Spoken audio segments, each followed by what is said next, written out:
Okay, so defensive auto flip is not on for my field. It's never on. I don't care whether it's man or zone. As you can see, this guy just flipped this play over, which means I have to manually align everybody back up sometime. As this the slot guy. Now I'm trying to disguise him and make it seem like I'm not sticking him, but I'm on him as a user and he don't know it. And boom. Not only does this separate the good from the bad, this separates the good from the great, fellas.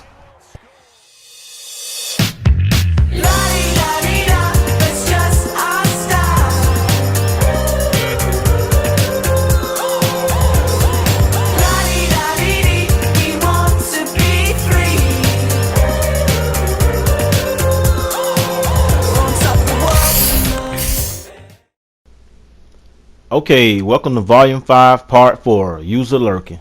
Look at that L2 work right there. Give me that. Look at that. Now, see, I'm following my guy, but I had the awareness to use L2. And that's what we want to talk about today. A guy asked me in the comment section, some entities of L2. Basically, you use L2 when you first start the play, so you can have an idea of where the ball is going. Watch whoever I'm on. I'm going to hold L2 first just to see what's going on. Okay, with this play, I realized that guy's back there. So anytime you see that happen, just be the low-hanging fruit and just stick around so when the ball will come back to you. Anytime they go vertical and go out there, you have to have that awareness to get out there and just be underneath. You don't have to be all the way back there. So here's a prime example of L2. We're on the goal line. I talked about this before. Most interceptions are thrown in the front of the end zone. I just held L2 and picked up whoever came in my area. Had I not held L2, this ball would not be caught. It'd be right over my head. Most of this stuff has something to do with awareness as well. I talked about that before. You have to know how to identify certain formations. See, that guy was just in my peripheral then, and I kind of used L2 and undercutted him. Yeah, he was in my peripheral, so you can't have tunnel vision. You have to be able to see things as well. And you have to see out there, not just on who you're sticking. You have to see, that's another example. I was sticking the left side of the field and I had the awareness to go over there. See, the computer controlled defender is not going to do that. So you have an advantage when you're on the safeties because you get to roam. I use that word very decent, roam. Look at me, I'm on cornerback. Notice how I hit L2 in the beginning part of it. I held L2 initially just to pick up any slant or stick route. And then I just went back there and followed suit. Straffing again, L2. I'm squared up, look at me, L2. It would not be caught if I hadn't held L2. So you got to know how to transition. It's like shifting gears. So as you can see, the play is about to start. I'm trying to bluff, and my safety is lined up on him, but I'm gonna go over here too just to make it look like I'm sticking him with Mills. But I'm gonna just get off him. I just want him to be fooled. See, that's the difference between. And he thought I was wide open. That's the difference between pre-snap and post-snap reads. So yeah, that was a cool little tactic you do. You just hide with other players and disguising. See right here, defensive auto flip is off. Had it been on, White would be covering that receiver over there in the slot. But I want this free gap right here, so I'm gonna leave mine off, and I get to come on in sometime, screaming around the corner.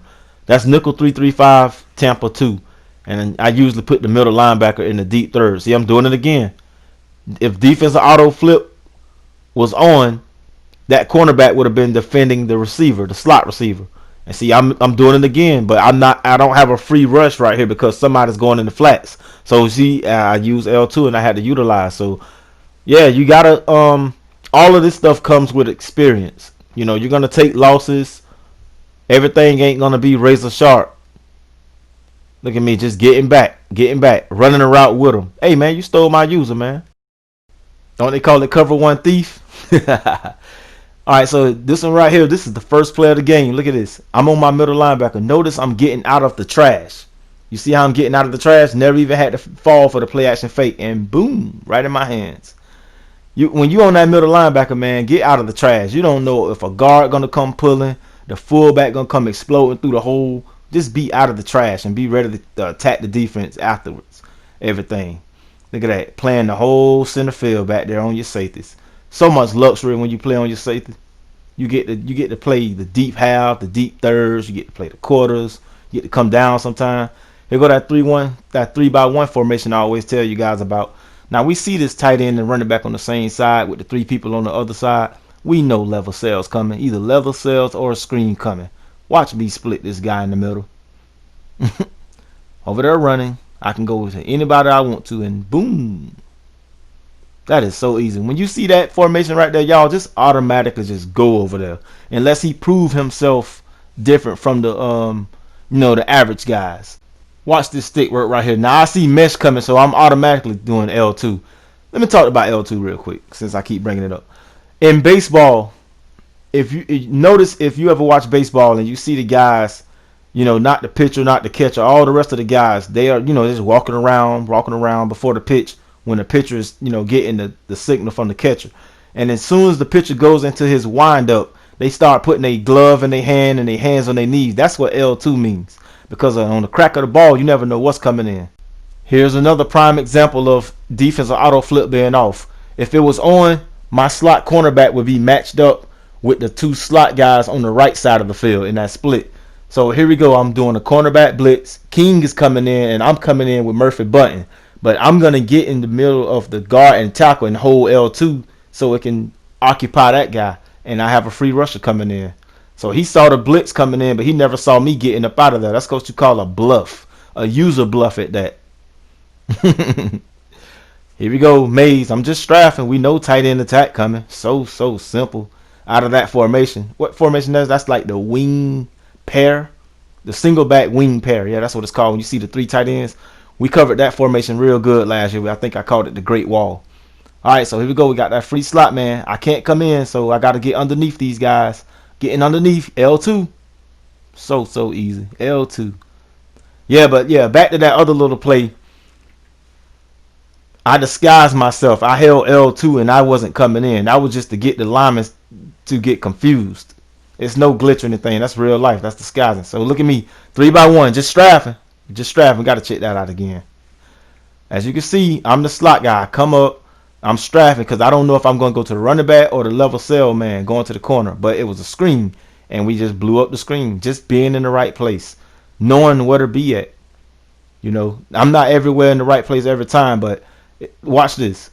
So I got my guy next to me in the middle third, but I'm gonna get back there like I'm the guy playing middle third. See, I'm backing up, and they just gonna rotate, and I get to come underneath. He never saw me. All he saw was me going in the back for middle third. You got to use middle third on cover twos. So I'm on Simmons, 3x1. I'm strafing the whole time. He rolls left and throws a bonehead decision. My boy's 6'4", so he gets to come down with it.